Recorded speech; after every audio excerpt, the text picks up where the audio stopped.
Salut, tes chers amis démocrates africains, les amis du monde entier. Nous tenons à vous souhaiter une très bonne journée et nous sommes au 24 avril 2019. Nous sommes ici à Toronto, au Canada.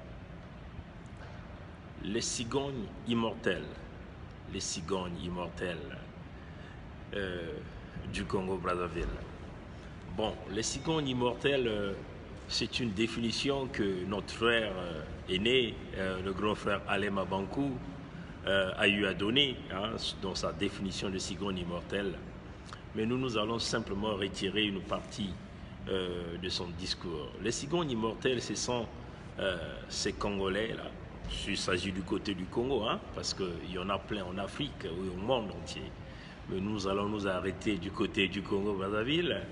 Les cigognes immortelles, ce sont ces Congolais-là qui empêchent le sommeil aux despotes, aux kleptomanes, aux dictateurs de Sassou Nguesso. Je vais tout d'abord commencer par citer le pasteur Numazalaï. C'est son prénom qui m'échappe, mais je vais le retrouver tout à l'heure. Voilà, un instant, je vais simplement essayer de retrouver le prénom de ce pasteur. Voilà. Voilà. Donc, je vais simplement retrouver son prénom pour que nous soyons sur une même longueur d'onde. Pendant ce temps, si nous avons des amis en ligne qui peuvent nous communiquer, le prénom du pasteur Numazalaï, qui actuellement entame une grève de faim, compte tenu le pasteur Israël Numazalaï. Voilà, donc les cigognes du Congo-Brazzaville, ce sont ces braves Congolais-là qui empêchent le sommeil aux kleptomanes, aux despotes Sassou. Ils sont nombreux.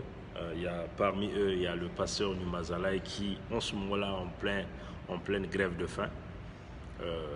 Israël Numazalaï. Il y a des gens comme des compatriotes comme Faye Monama, Donald Imperator, Alain Kimpo, Roland Nitou, Eli Mosampa, bref, les indignés de 242. Il y a des compatriotes comme des gens comme les Guy Mafimba, des Papou Gombe, Ondongo Mpandi, notre sœur Grace Luemba, des gens comme de Aristide Mobebisi, Bobé Baka. Voilà, ils sont nombreux comme ça. Dieu de Negoma, Joe Curtis. La liste, elle est longue et exhaustive. Vous avez les Marc Mapingu, voilà, que je soutiens énormément malgré ces petites attaques qu'il a été victime. Il faut le dire que ce sont des attaques qui n'ont pas de sens, qui n'ont pas de place. Ce sont des attaques, ce que nous appelons des attaques de jalousie, parce que moi j'ai suivi la vidéo de ce compatriote qui a parlé, mais je n'ai pas vraiment essayé de raccorder le contenu, déjà l'objectif de ce message, de cette vidéo. Mais nous pouvons simplement classifier cette vidéo de ce compatriote comme des attaques personnelles à l'égard de Marc Mapingu. Mais ce que nous demandons à notre frère aîné Marc Mapingu, on ferme l'oreille et voilà, ces messages-là ne rentrent pas là, ça ne sort pas. Donc ça ne peut même pas rentrer, donc ça ne peut pas sortir. On ferme ses oreilles. Voilà, donc le Marc Mapingu fait partie des cigognes qui empêchent le sommeil à la dictature. Il faut le dire que je soutiens énormément Marc Mapingu parce qu'il a une position qui est très claire. Il ne dialogue pas avec la dictature, il refuse la dictature. Donc, s'il y a des petites attaques de ses compatriotes congolais, nous leur demandons de diriger ces attaques-là vers ceux-là qui ont pillé le Congo. À ce qu'on sache aujourd'hui, Marc Mapingu ne fait pas partie des gouvernants du régime kleptomane d'oyocratie. C'est ça la réalité. Donc, c'est des attaques de jalousie, tout simplement, parce que le monsieur évoque des voyages. Bon, si vous avez des relations, vous pouvez voyager. il y a des Congolais qui voyagent beaucoup, hein, plus que Marc Mapingu. Notre frère, Fénelon Masala Kenge, voilà le voyageur, le pigeon voyageur, le pigeon voyageur congolais. Voilà. Et voilà des gens qui voyagent beaucoup. Donc vous allez dire quoi? Que Fénelon Masala Kenge, il voyage beaucoup, donc vous voulez quoi, hein? C'est ça. Donc si Marc Mapingu voyage, où est votre problème? Ça devient un problème de jalousie. Pourquoi ben nti mayembi abeni nti mayembi abeni ben bikayao singe kena mambo na ko régler na mpangenge boucla ya ni ben solo là, benga yebo solo là, et voilà. C'est ça. Donc on le réitère encore, les cigognes qui empêchent le despote, les cigognes immortelles, hein, ça c'est d'après la définition du grand frère Alema Bankou. Ce sont ces Africains, ces citoyens, braves citoyens qui empêchent les kleptomanes, les despotes, les dictateurs de dormir, hein, ceux-là qui leur apportent l'insomnie.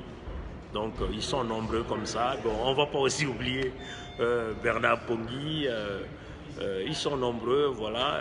D'autres ont simplement changé, ont simplement essayé de rejoindre le régime de Sassou. Donc vous voyez que Marc Mapingu fait partie de ces cigognes immortels, Papou Gombe, Dieudonné Goma, Joe Curtis, que nous sommes en train de voir, qui est en train de mener des actions sur le terrain. On l'a vu à la Maison Blanche, aujourd'hui on l'a vu devant le siège des Nations Unies, plutôt du Fonds monétaire international. Voilà les cigognes immortelles qui empêchent le dictateur de dormir. Il faut aussi souligner il y a des Marcus qui sont là. Il faut aussi souligner, la liste est trop longue, même nos petits qui sont au pays, hein, du ras-le-bol. Voilà, ça sont des cigognes immortelles qui empêchent le dictateur de dormir. Bon, chers amis, peut-être que nous allons signer notre mort, comme on l'a dit, mais nous avons toujours dit que nous sommes à l'étape de l'esprit. Donc la mort ne nous fait plus peur, parce que spirituellement on est préparé à affronter ce chemin. Nous sommes en train de préparer un dossier costaud qui implique les partenaires puissants de Sassou. Parmi les partenaires puissants, nous savons, il y a Total et Eni, il y a l'Église catholique, mais il y a aussi les partenaires du côté des mines, éventuellement dans le domaine du cuivre, dans le domaine du fer, dans le domaine de la potasse, que nous allons le toucher. Et nous allons le toucher. Nous allons toucher ce domaine, nous allons frapper fort dans ce domaine. Nous allons faire cette vidéo en anglais et en français. Nous allons citer les noms des investisseurs là. Hein? Nous allons citer. Bon, comme ils sont habitués à faire du mal, nous on a dit, on est préparé, hein, à affronter dans la paix et dans la quiétude ce chemin. Hein? Nous allons les toucher, ce grand dossier qui est resté. Nous avons déjà commencé à flirter ce dossier il y a peut-être une année ou 2 ans. On a déjà fait une vidéo sur ça, mais nous ne sommes pas rentrés en profondeur. Nous ne sommes pas allés toucher les noms des investisseurs, les noms de tous ces partenaires de Sassou impliqués. Là, nous allons citer des noms. Et ces noms-là, c'est des noms, ils sont des puissants. C'est le monde puissant dans le domaine financier. Bon, certainement, ils vont nous assassiner, ça c'est clair. Mais on l'a dit, nous avons encore le souffle de vie. Nous allons dénoncer avec la plus grande énergie tous ces partenaires-là. Ils sont dans des milieux financiers qui sont en train d'exploiter le fer de Zanaga avec le nom de cette compagnie qu'on appelle Zanaga Iron Ore. Zanaga Iron Ore. Voilà, merci beaucoup mon frère, mon très cher Bonsobita. Zanaga Iron Ore. Vous avez certainement déjà lu quelques articles, hein. La première tonne de l'exploitation du minerai de Zanaga est déjà sur le marché de Singapour. Et pas mal déjà, la bourse de Londres commence déjà à coter. Parce que le fer de Zanaga, c'est une fer de qualité que vous ne trouverez nulle part au monde. Avec plus de 60% en concentration de fer. Hein, nous allons vous présenter la charte, hein, peut-être que si vous ne comprenez pas un peu en ce qui concerne la métallurgie, en ce qui concerne les matériaux, nous allons vous présenter une charte. Qu'est-ce que c'est le fer pur? Vous voyez, qu'est-ce que c'est le fer pur? Le fer pur, donc vous voyez que le fer de Zanaga, c'est quasiment à 68% de concentration de fer. Donc c'est un fer qui n'exige pas assez de traitement. C'est comme d'ailleurs le pétrole de Bundy, hein, vers Makola, à Pointe-Noire. C'est un pétrole de qualité qui n'exige pas assez de procédés de traitement, hein, de raffinage. Donc, si vous achetez ce pétrole, vous ne dépensez pas assez d'argent pour raffiner. Donc, ça vous fait un gain. Vous voyez, un gain sur le marché. Un gain, et c'est un pétrole qui coûte un peu plus cher. C'est comme un peu le fer de Zanaga. C'est le fer de haute qualité. Un gisement qui pourra faire plus de 30 ans d'exploitation. Mais l'exploitation est en train de se faire par les Nguesso, qui ont déjà bradé le pétrole congolais. Et là, ils sont en train de brader le fer de Zanaga. Parce que, pour ceux qui ont étudié un peu la géographie, qui ont étudié un peu les mines du Congo, le fer de Zanaga a été coté parmi les plus grands de l'Afrique. Aujourd'hui, le fer de Zanaga est parmi, hein, le fer le plus important du monde. Hein, parmi le plus important du monde. Donc, ça attire la convoitise des investisseurs. Les gens veulent investir. Et quel serait le bénéfice pour le Congo? Parce qu'auparavant, ils avaient parlé de procéder à travers un pipeline pour pousser le fer jusqu'au port de Pointe-Noire. Donc, ils devaient créer des infrastructures et qui devaient donc permettre de déplacer le fer. Mais là, ça a changé de carte. Ça va passer maintenant par le Gabon. Voilà pourquoi vous avez vu que le Fonds monétaire international avait déjà donné le prêt au Gabon.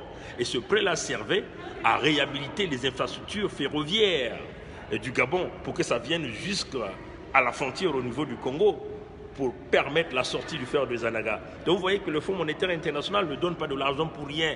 Il y a des investisseurs costauds qui sont là à l'intérieur. Le plan était déjà tracé. Nous allons le dire. Ça va certainement nous coûter la vie. Mes chers compatriotes congolais, nous avons dit, nous mourrons comme Bruno Sebi. Nous sommes à l'étape de l'esprit. Rien ne nous fera peur. On le dira. On va citer les noms de tous ces investisseurs. Vous allez écouter par leur propre témoignage comment ils sont en train de vénérer le régime le plus criminel que le Congo n'a jamais connu.